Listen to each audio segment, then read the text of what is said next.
Welcome to Nothing Is Real, a podcast about the Beatles. Everybody thinks they know the Beatles. How much do we really know?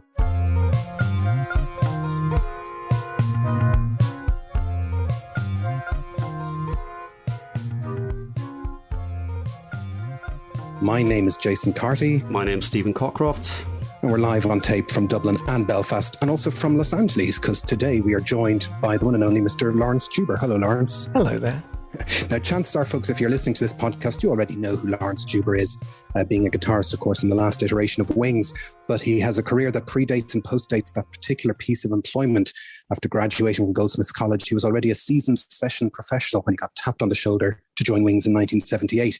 And after the band, he has continued to work his music in every medium possible: TVs, films, theatre. And in the 21st century, he has released a series of instrumental guitar records that have managed to include volumes of reinterpretations of Beatles classics and one of Wings' reinterpretations to boot. He's also an author with the fantastic photographic biography Guitar with Wings, which is a unique behind-the-scenes view of his time in the band. And we are delighted to have him with us here today. Thank you for joining us. I'm happy to be here.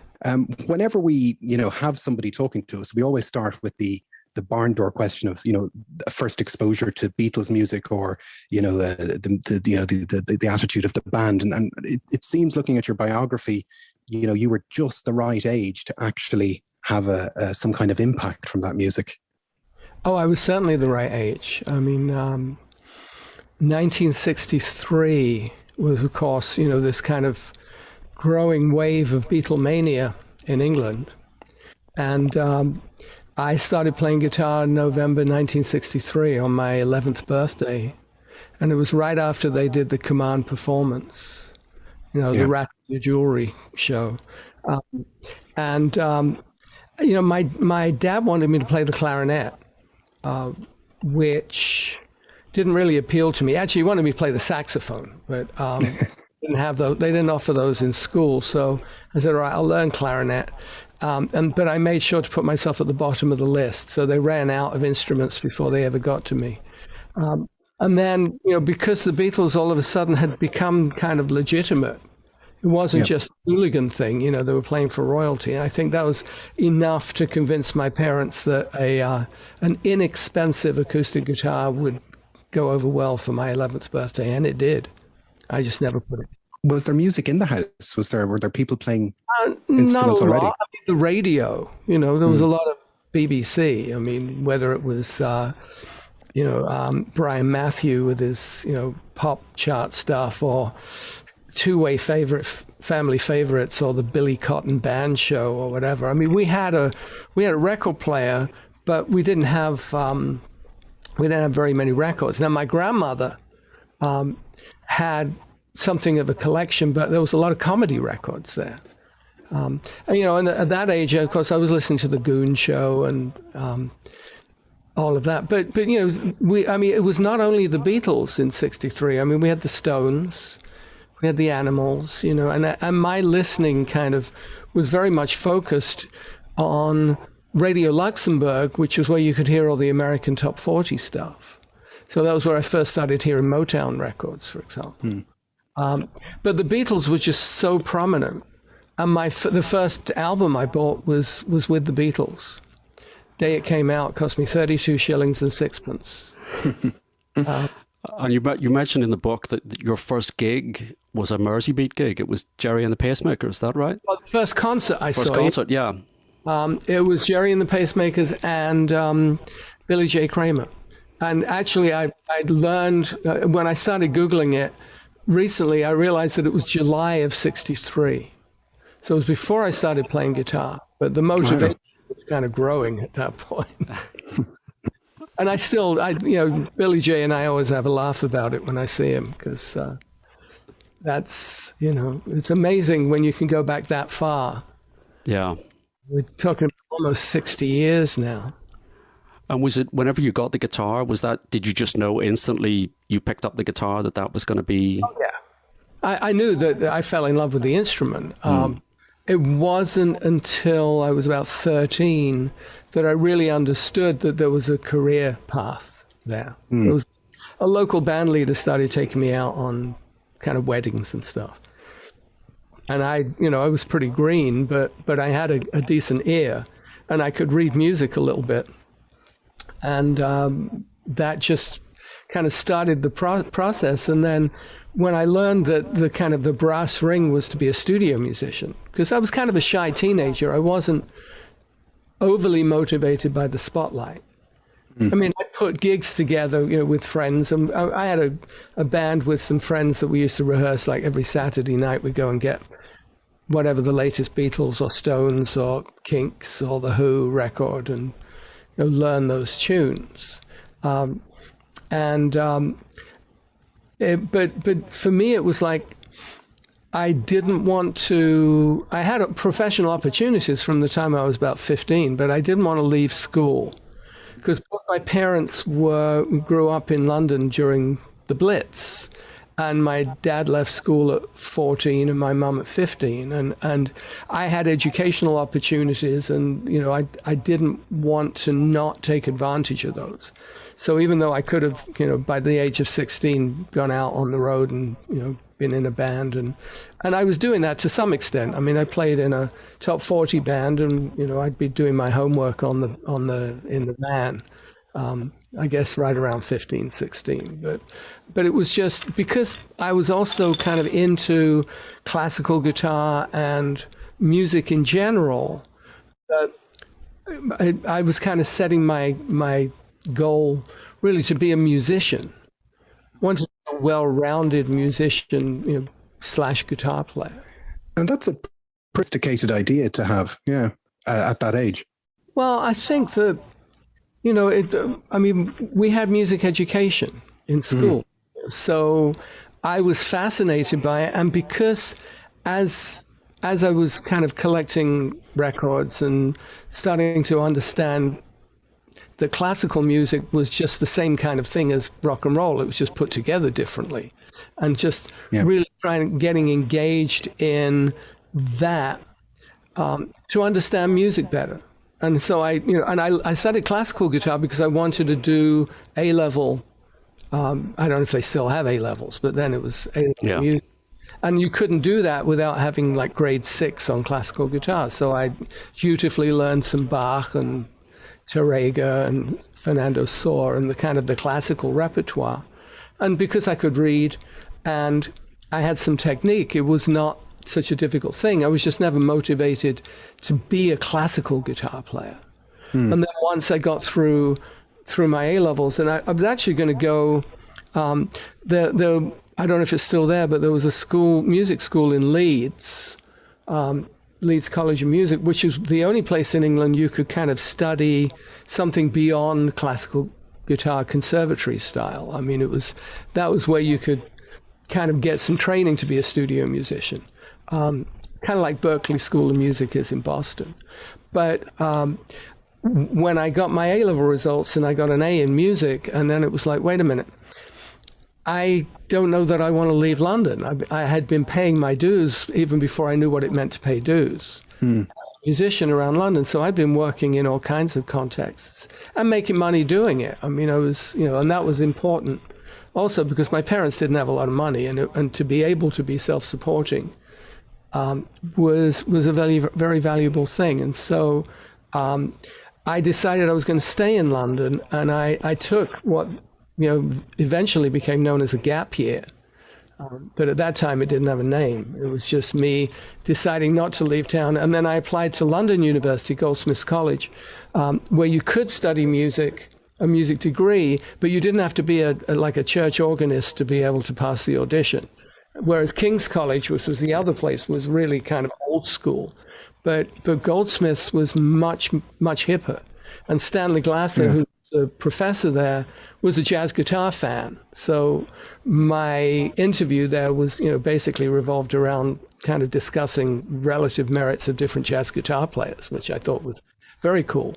And I spent 3 years at Goldsmiths studying music and musicology. I didn't study guitar there because I was always substantially self-taught. And I guess from a guitar point of view, in the popular culture, the notion of what was possible on an electric guitar was changing an awful lot throughout the late 60s with, Hendrix Cream and the evolution of the Beatles and all that kind of stuff. So by the time you hit college, there's a different range of possibilities that you can apply to your day-to-day playing, I guess. Up to a point, yes. I mean, within the college ecosystem, I was teaching guitar. I did a little guitar teaching there, and I was playing it. They had a jazz band which I played in, but I was already, at that time, I was in the National Youth Jazz Orchestra, which was really a farm team for studio players. And so what I was doing outside of college musically was more directly relevant to my career. What I was doing in college, I was playing Renaissance lute. And I was in the 20th Century Music Ensemble, which was extremely challenging, especially because for a while our conductor was a 19-year-old Simon Rattle. Oh, okay. Really like stuff, and he was basically using us for target practice, I think. It was. And then in college, I started doing things like I would go sub for the one or other of the guitar players in Jesus Christ Superstar in the West End. So I was getting a very broad kind of musical education, but all with the goal of becoming a studio musician. And obviously that goal of becoming a studio musician, it's to do with networking, and it's to do with the quality of your work and gaining a reputation. And the fact that you seem to achieve an awful lot quite quickly. You obviously had a fantastic work ethic and reputation and a superior set of skills. Well, I was certainly dedicated to the idea of being a professional guitar player. And as a result, I was networking as much as I could. Now, remember, this is the era before computers, cell phones, websites, social media, any of that. It was really what got me the big break was really I was on a TV show, a BBC Two TV show with the National Youth Jazz Orchestra. And I was spotted by a contractor, and we used to call them fixers. In America, you call them contractors, but a fixer named David Katz, who was a violin player, who was responsible for getting quite a few people into the studio world.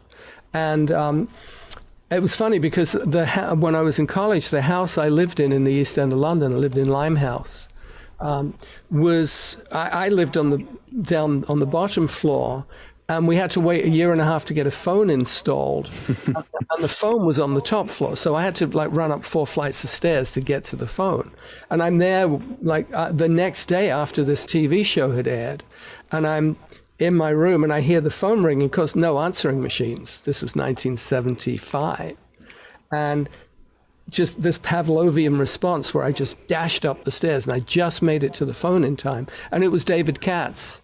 And he said, "Well, darling," and apparently he called everybody darling, just his manner. "I saw you on the telly last night and I've got some sessions for you."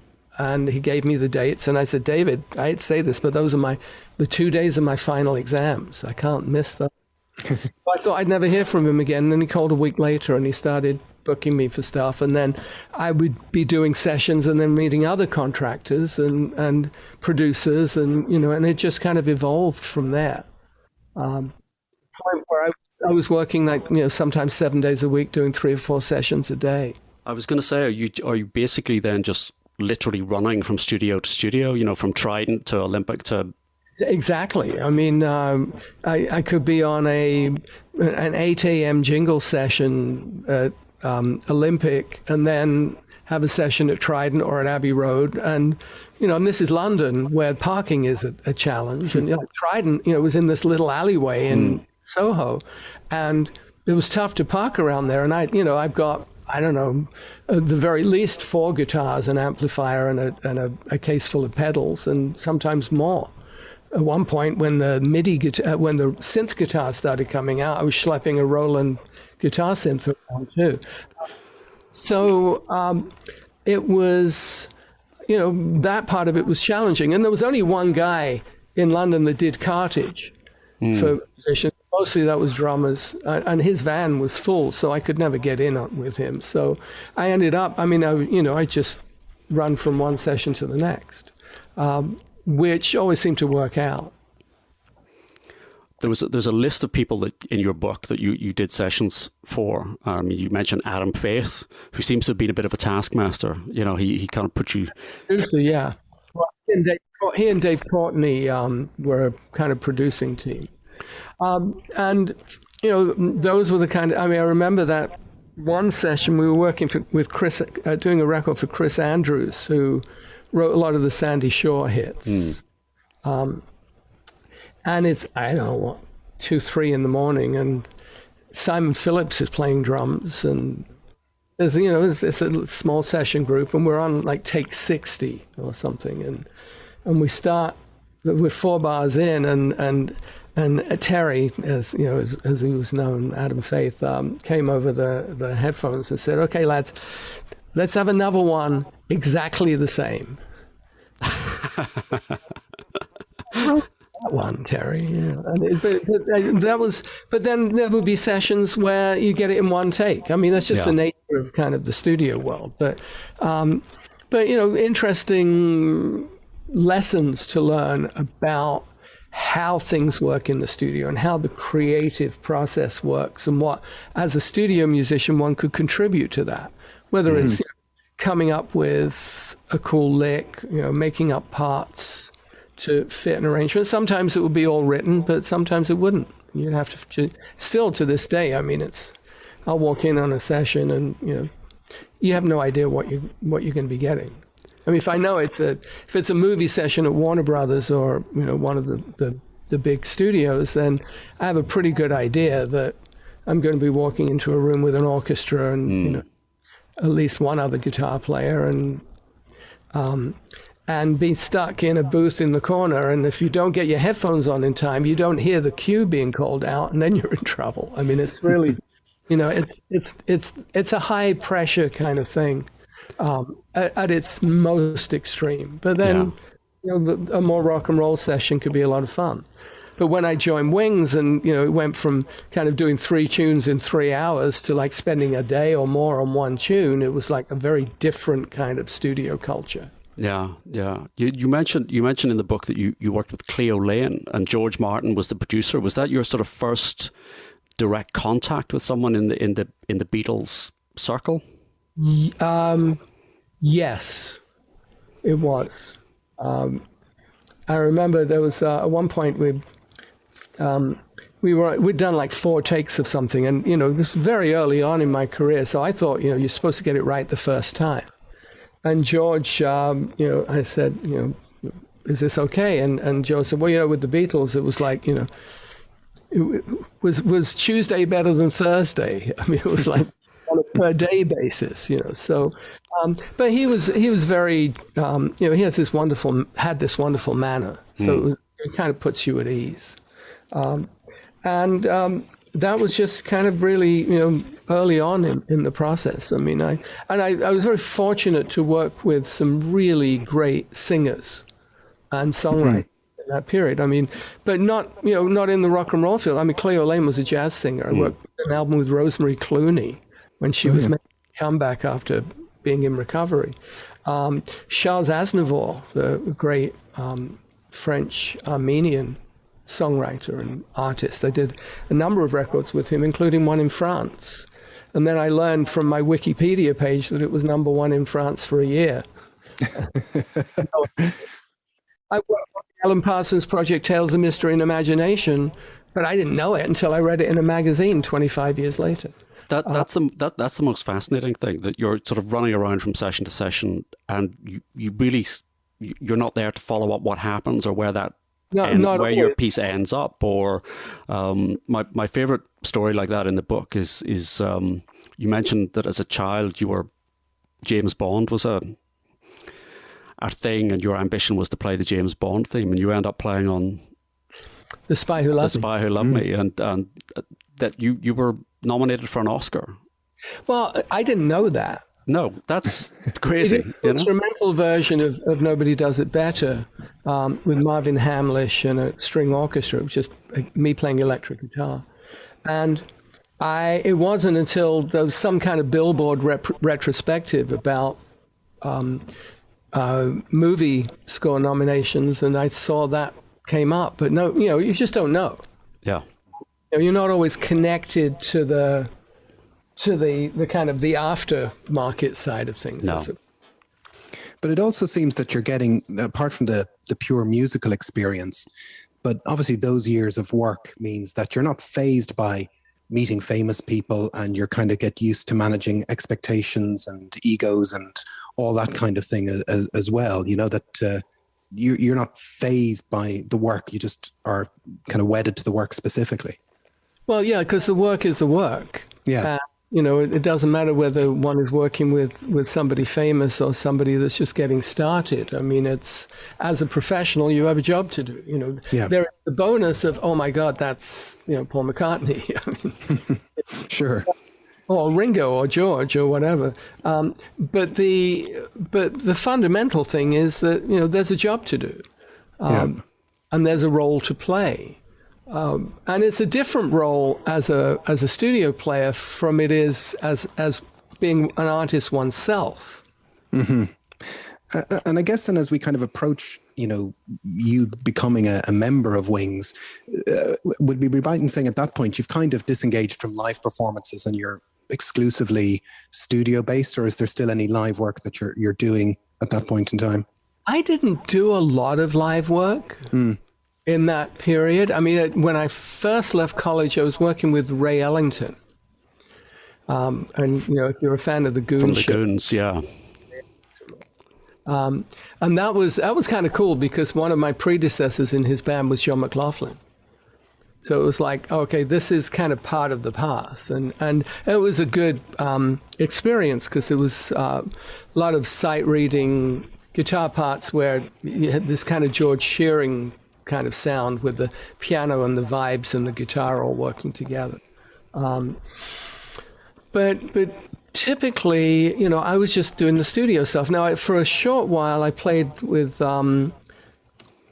Pete Brown, you know, because he had a band called Piblocto, which was after Battered Ornaments, and I played with him for a bit. And then there was also a band called Landscape that I played with that eventually... when I left, they didn't replace the guitar. They just functioned without a guitar. It was mostly kind of a jazz fusion thing, but I think they had kind of a minor hit at one point in the 80s. That, you know, it was really, for me, it was the studio work. And I had no real direct ambition at that point to be a soloist like I eventually became, you know, as a guitar fingerstyle player. That was all, you know, it was all, everything I was doing was at the service of having this career as a studio musician, which all of a sudden kind of shifted gears. Paul was my first McCartney. My first McCartney was Michael. Yeah, you met him on a very auspicious day, I read. Well, we were... I guess it was August of 77, I was on a transcendental meditation retreat, and Mike McCartney was also attending it. And I just remember him walking into the room brandishing a newspaper declaring that Elvis had died. Good Lord. How do you manage information like that while meditating? You meditate more. End of part one. Intermission. End of intermission. Part two. But it was shortly after that that I was doing a session at CTS in Wembley, which was where Wings were doing some work on the Wings Over America, the movie, doing some cleanup on that. And I was on a jingle session with Herbie Flowers, who's one of the great English bass players. Yeah, he's amazing. And we had our musicians' union break and went off to the restroom, and there's Paul McCartney zipping up his fly. Paul, so he introduced me. And Herbie used to call me Young Larry. Very few people do I allowed to call me Larry, but Herbie was one of them. And anyway, so I was very struck by the fact that Paul was wearing these kind of dirty, muddy cowboy boots, which I thought was interesting. Straight from the farm. Yeah, pretty much, yeah. And then not long after that, and I think must have been September of 77, is when I worked with Denny Laine on the David Essex show, where I was the lead guitarist in the house band. and Denny was a guest, and we did Go Now. Okay. And that my playing impressed him, and apparently he called the musical director, Richard Niles, for the show, and he said, "Is he versatile?" And Richard, I was. Because apparently, my predecessor in Wings, Jimmy, was a great rock guitar player, but they wanted somebody who could cover more styles. Because I was going to say that's the thing that always strikes me about you coming into the Wings orbit, that they start with Henry McCulloch, who is very much a blues guitarist. Mm-hmm. Jimmy McCulloch is there, as you say, that kind of rock background. But then whenever you come in, really you can cover all the bases. Which is what they wanted. Yeah, and at that stage, Wings at that stage, they're just coming off the back of London Town, which is a sort of softer, poppier sound, and it's all, you're saying they're working on the Wings Over America movie, which is a really hard rock sound. So they're Wings at that stage, I think, had become a pop band, and you're kind of taking it back to a harder edged. I think the Wings was always a pop band, but also a rock band, because that's Paul. Yeah. The Beatles were a pop group and a rock group at the same time. And Paul has this enormous musical range. And certainly, when you think about the context of London Town, Linda was pregnant, kid number 4. And Jimmy was kind of like, starting to become distanced from the band. Denny always has this kind of folk streak in him. I mean, that's one of the great things about Denny, is this kind of nexus of folk and R&B in musicianship. And so, London Town, I mean, with a little luck, was a hit single. I mean, Mull of Kintyre was, folky. There was, the closest they got was really I've Had Enough. And we did a video of that right after I joined the band up in Scotland. And my first session with Wings was a demo for a song called Same Time Next Year, which Paul was offering, for the movie of the same name. It's a very ornate demo. That was, it was, it was the best produced demo I'd ever worked on. But Yes, it is. An orchestra on it. And it was like a kind of a My Love kind of, big ballady thing. And certainly, what I would have kind of associated with Paul. But then, when we got up to Scotland, and the first tune we recorded for Back to the Egg was To You. That's a fantastically sharp song. Very edgy and kind of punky. And then we did, Spin It On, which is, punk rockabilly. Yeah. And, I think that there was, because Paul had just signed with Columbia Records, and Chris Thomas had been brought in to co-produce the record, to co-produce Back to the Egg. And I think there was a certain expectation that there should be more of a rock direction, because that was the marketability at that particular point in time. Yeah. When you think about, the artists that were selling, fairly substantially in America in the late 70s. I mean, you've got Fleetwood Mac, you've got Aerosmith, you've got just the rock element, I think, was kind of like a prerequisite, as it were. And certainly we started off in that vein. We, To You, Spin It On, Old Siam Sir were in that first group of tunes that we recorded. And then eventually it kind of, it got softer, but not until after really we did the rockestra. Well, it's interesting, those first songs that you start with, To You, Spin It On, it makes you realize how comparatively polite I've Had Enough is. Those first songs that you mentioned are really much harder edged, and I always thought it was interesting. I was watching the video for I've Had Enough, and the first thing you see is your guitar in the video. The focus is in on your guitar, although you're not actually on the record, but neither was Steve, but that's the nature of those kind of videos. Yeah. But I know that Jason is now about to talk for about 40 minutes about the guitar solo on To You. Well, I know it's an extraordinary sound, and I know that there's an Eventide harmonizer involved in there somewhere, and it's already, when you listen to it, it's just a great rockin' little song, and then this solo bursts through the track. That was done. I didn't cut the solo live with the track, but the harmonizer, Paul was manipulating the harmonizer in real time. Mm. So I was playing, and what I was hearing in the headphones was what he was doing to what I was playing. So I was responding to that too. Yeah. So the kind of synergy that came out of it. But, that's the kind of thing that I wasn't in the control room because I was out in the studio. Yes. Actually, we were in Scotland, so it was the barn, basically. But I could see that being something that Chris Thomas would kind of put some direction into. Because I think Chris kind of, has that kind of more conceptual background in his record making.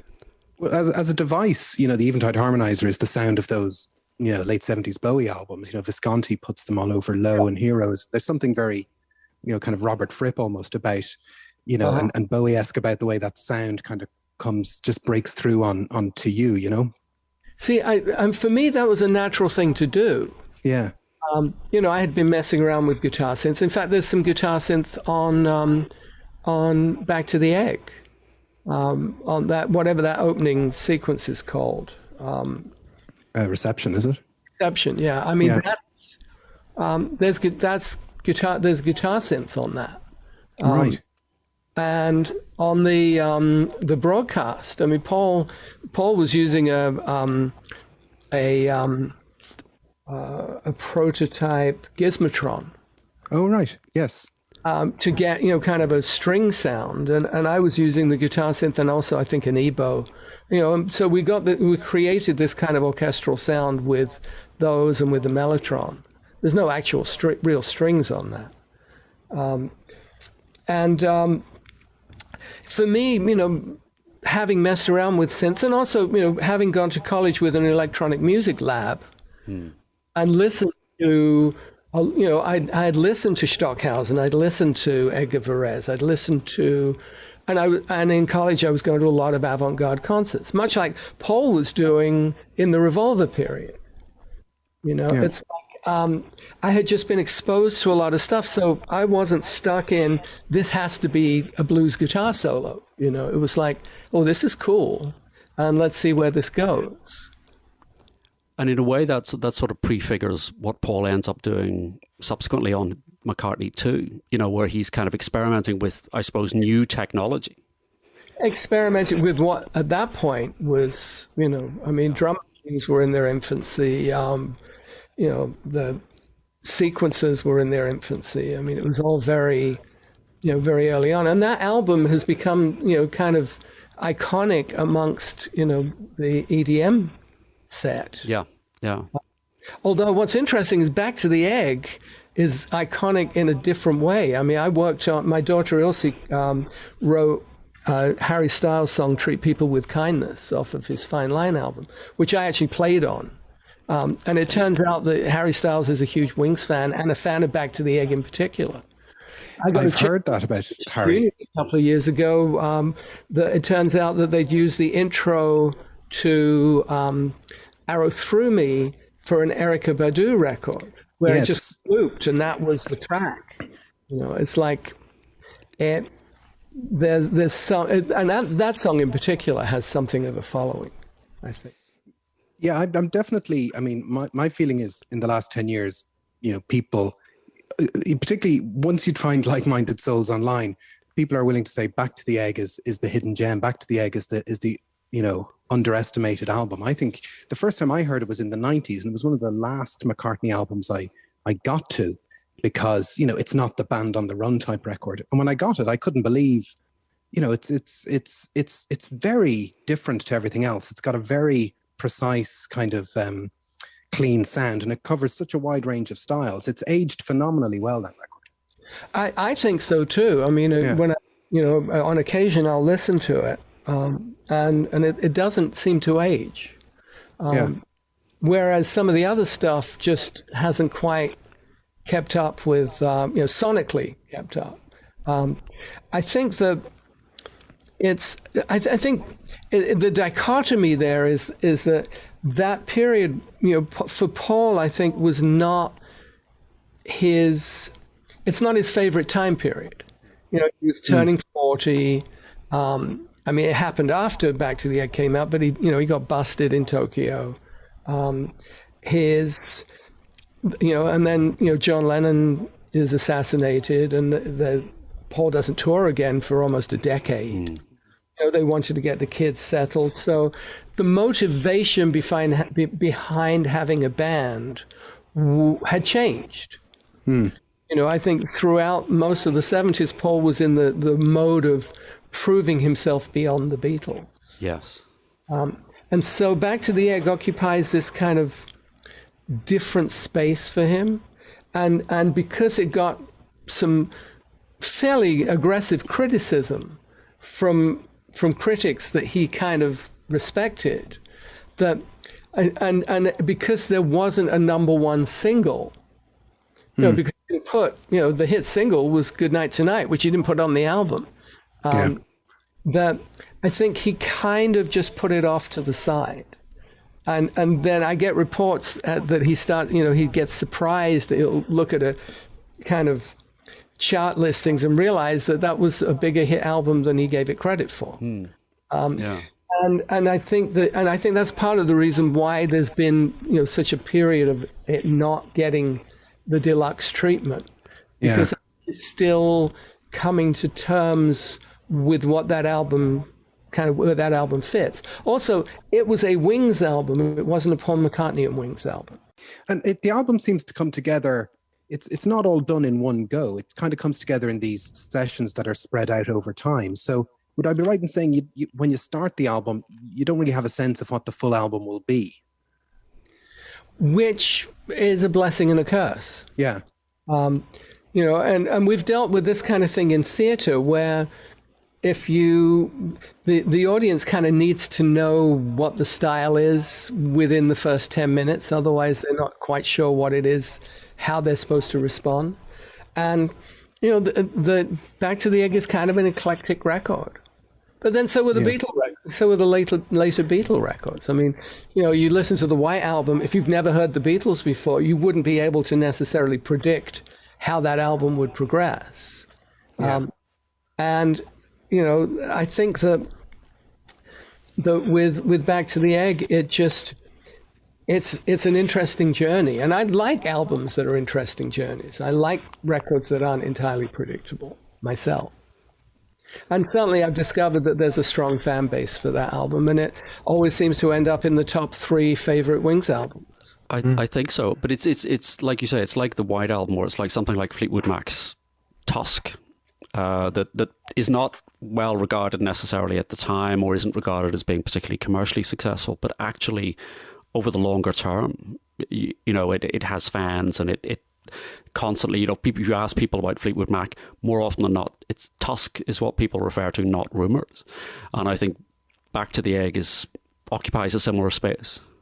I think it's interesting because, critics and public perception can really kind of hurt the legacy of a particular project. I mean, an example, in a non-musical example, is the movie Ishtar, which critics hated. I actually thought it was a funny movie. But Paul Williams wrote all the songs for that. And they're very funny. And we made an album of those songs that had the movie been a hit, the album would have been released. Well, as it turns out, there's this subculture of fans who love that movie, and they get together and they sing the songs, or at least they did pre-COVID. So there is there's, and Back to the Egg has this thing where, if you don't look beyond the superficial, then it's just something that was another Wings album. But when you actually dig into it, it's a different experience, I think. Well, I'm a big fan of Ishtar. I'm not prepared to sing any of the songs, but I remember going to see it in the cinema when it came out and not understanding why people didn't like it.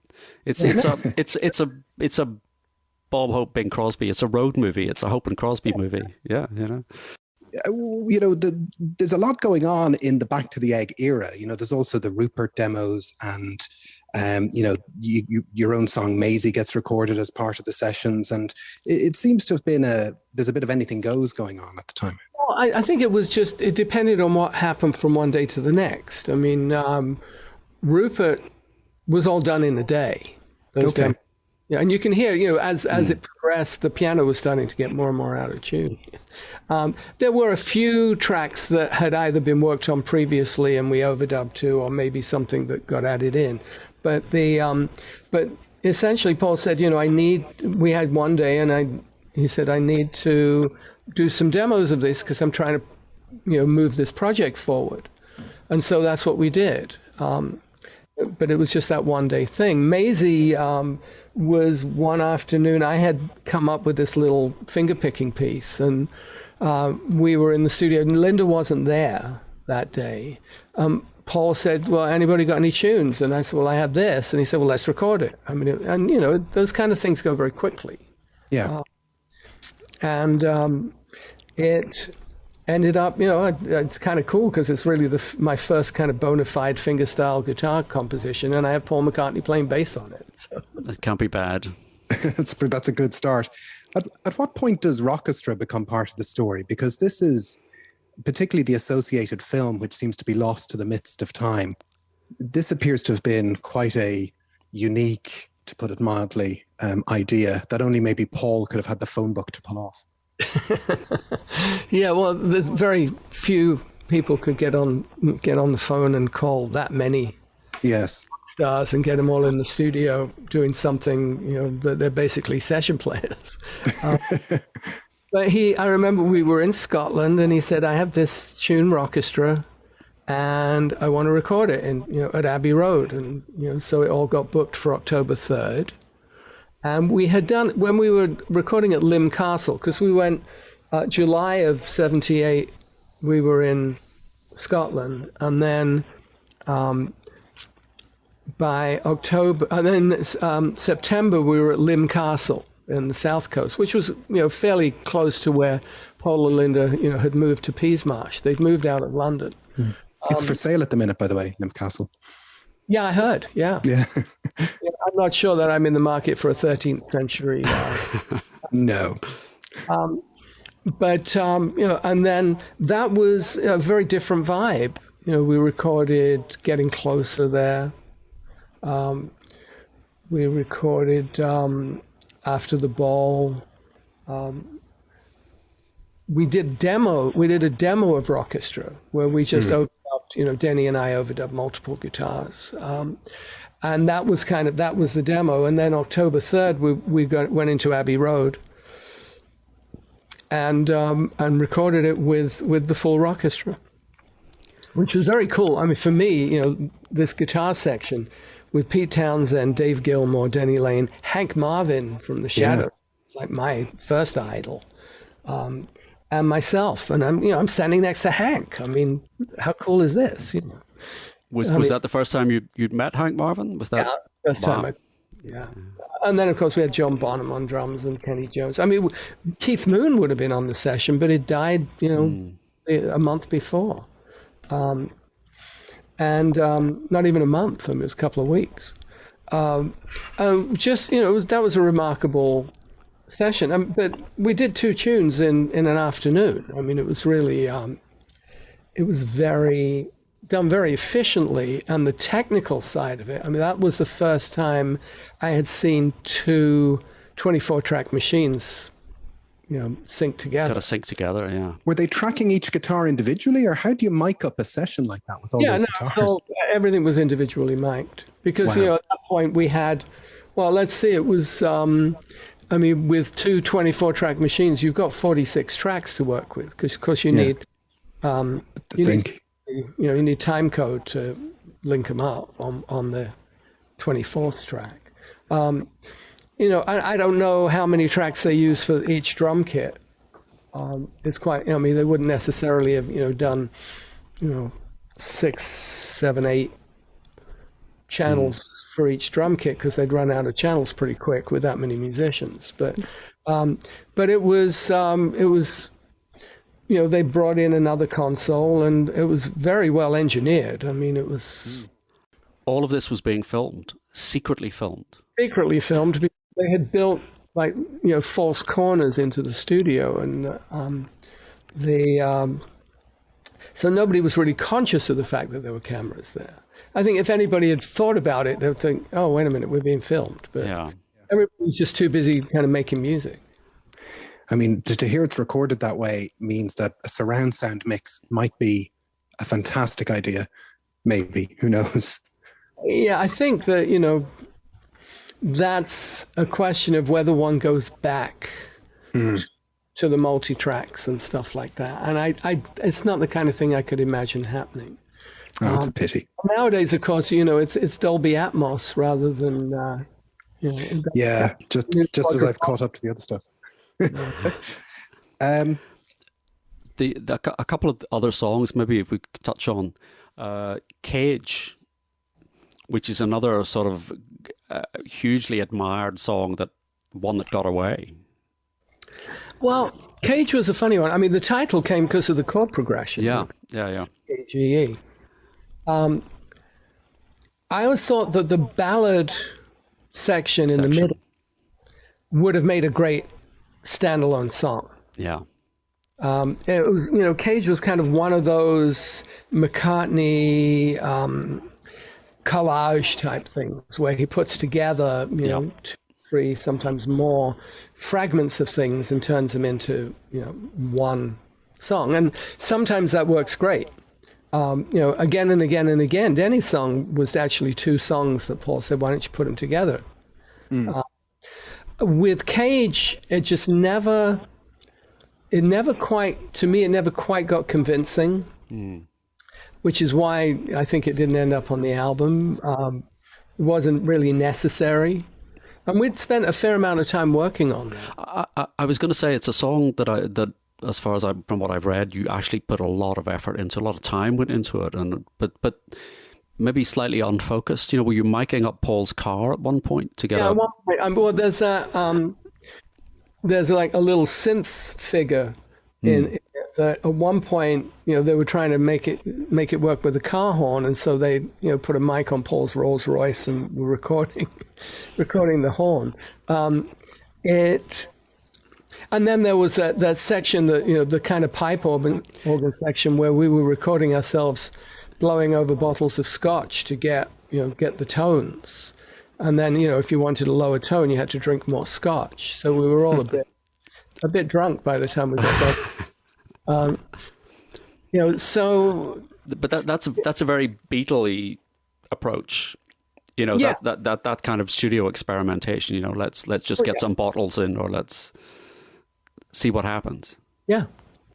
I mean, because Beatles, it would have been Scotch and Coke. Well, that's true. That's true. That's true.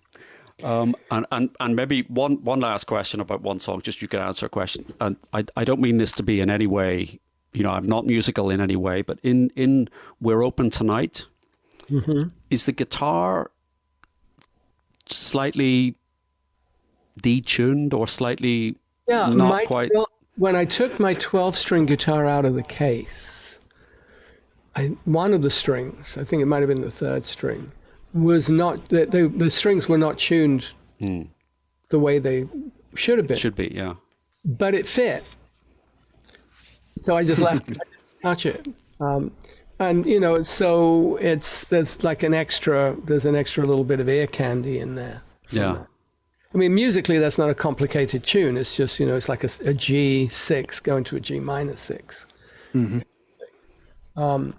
But it was a cool sound, and I was sitting in in the spiral staircase of the castle. So sonically, it was kind of a cool thing to be doing. Yeah, yeah. And that was supposed to be the title track of the album originally. Is that right? Not to my knowledge, but okay. There's talk that originally Back to the Egg was supposed to be called We're Open Tonight, or there was some kind of theme to run through the album. The album really didn't have a title until very late in the day. Yeah. And, before the album comes out, we get to Good Night Tonight, which I think, leaving that off the album is kind of worse than Strawberry Fields not being on Sgt. Pepper. I think it's an absolutely egregious decision to make. Because Good Night Tonight, even now, we're talking about songs that don't sound dated. Good Night Tonight sounds like something from about 10 years later with, beats and dance moves and, Spanish guitar, sounds. It's one hell of a single. And it really, I can't understand why it comes out so close to the album but doesn't make the album.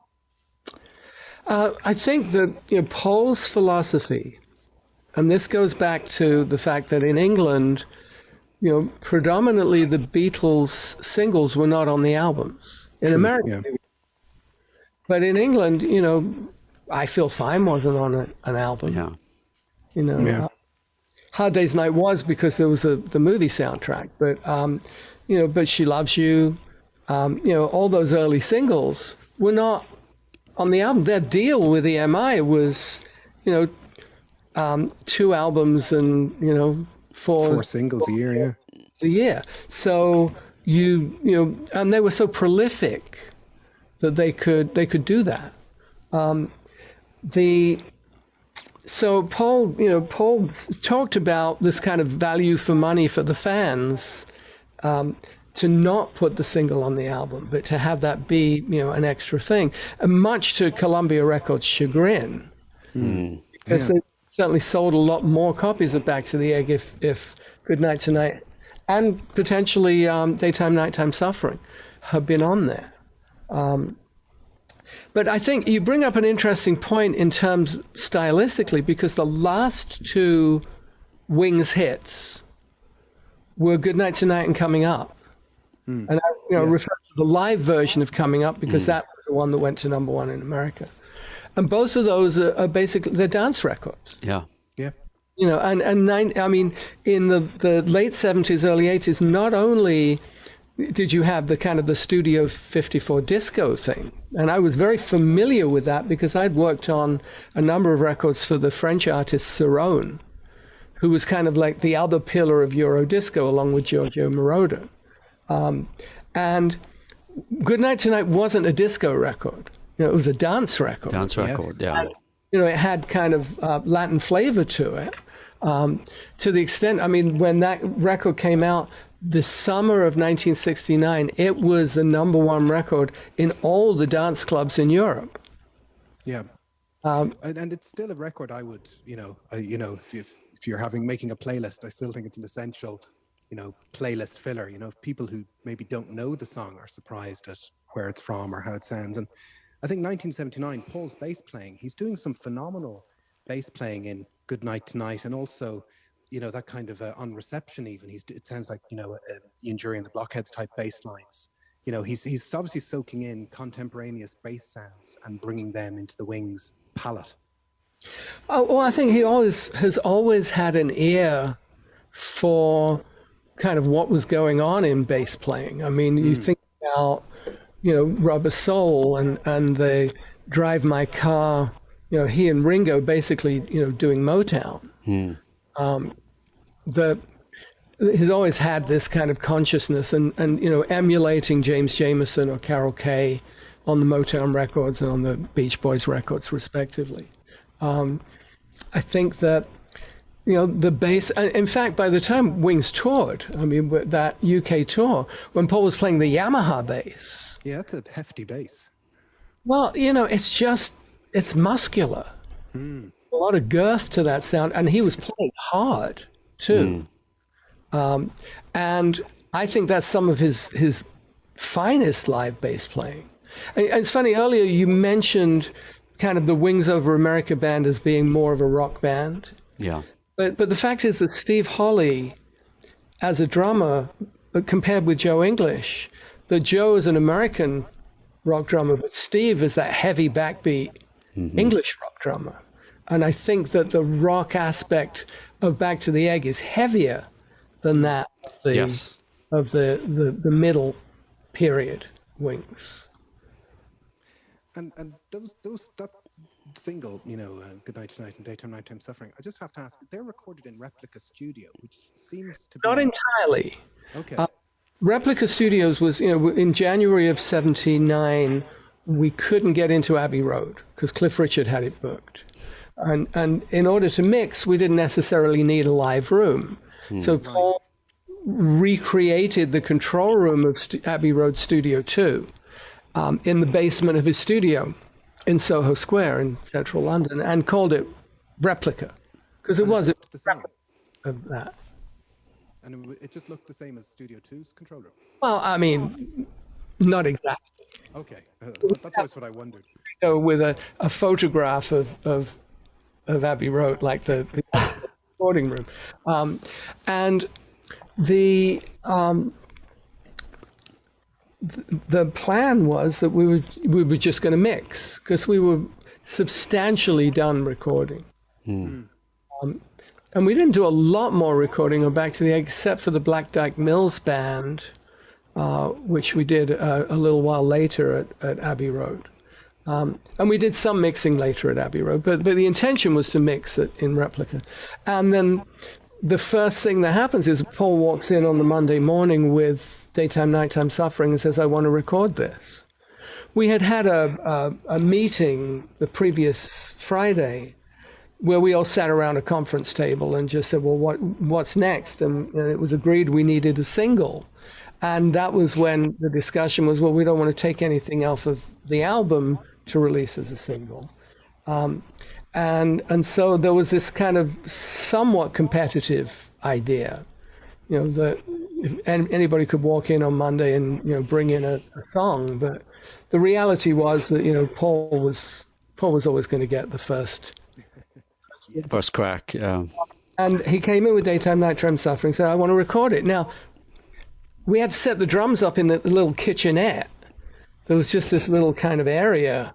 So the drums are there, I'm there, Paul's there with a RMI electric piano. And we cut the track then and then continued to work on it. And during the course of that week, the raw track of Goodnight Tonight had already been recorded. And then we then added to it. I mean, I did that flamenco style guitar solo, did some electric guitar. We added vocoder stuff and, just stuff. I mean, just, a lot of ear candy on the track. And, with that flamenco thing, I mean, it was, let's do a kind of a flamenco style guitar break. Well, I didn't have an acoustic guitar there, so I borrowed Denny's Ovation.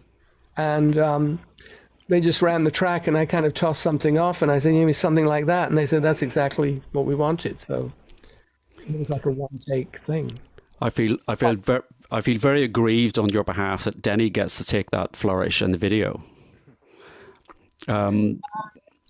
Well, I am. I mean, the video, I am playing the acoustic. Yeah, but Denny steps forward and does the flourish, and that's just the nature. I have to say, you all look as if you're having a fantastic time making that video. It was great fun, and the fact that we had been in the studio for so long that to actually get up on a stage, with admittedly the audience was the crew, but it was a large crew. And in between takes, we were doing a lot of jamming. I mean, we were playing Elvis tunes. I was going to say, you in particular, you're the one that's acting in that video. I think you're doing lots of little asides, and and the other thing I would say is there is a fantastic photograph. I think is it your grandfather in your book? There's a photograph of your grandfather, and in a tuxedo, and then me in a. It looks as if he just stepped out of the video. It's a very cool thing. It's a very cool thing. That was, in doing the research for my Guitar with Wings book, we started unearthing photographs that I'd never seen. And that was one that, I had no idea even existed until my brother managed to secure it from somebody in the family. And this is the point at which we're going to take a break. Laurence was extremely generous with his time, so much so that there will be a second part to this interview later this week. In the meantime, check us out in all the usual places, nothingisrealpod.com, at BeatlesPod on Twitter, the Nothing Is Real Facebook group, and William, who is looking after our Instagram account, will be posting there. See you for part 2.